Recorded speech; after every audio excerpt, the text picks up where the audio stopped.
అడవిలో ఒక ఎలుక నివసిస్తుండేది. ఓసారి బంధువుల ఇంటికి బయలుదేరింది.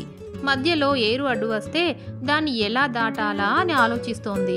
ఏరులో ఉన్న కప్ప గమనించి నీటిలోంచి బయటికి వచ్చి, ఏంటి ఎలుక బావా, అంతలా ఆలోచిస్తున్నావు అని అడిగింది.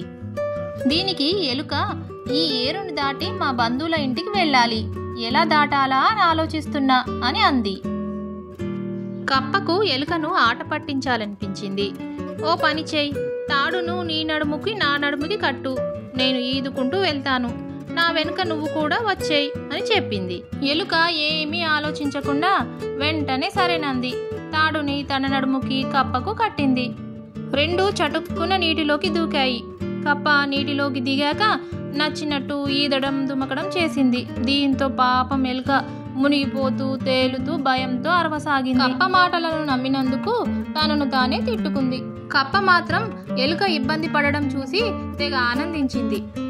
ఈలోగా ఓ గద్ద నీళ్లలోని ఎలుకను చూసి కాళ్లతో తన్నుకుపోయింది. ఎలుకతో పాటు తాడుతో సహా కప్ప కూడా ఆకాశంలోకి ఎగిరింది. గద్ద ఎలుక కప్ప రెండింటిని చూసి ఆనందపడింది.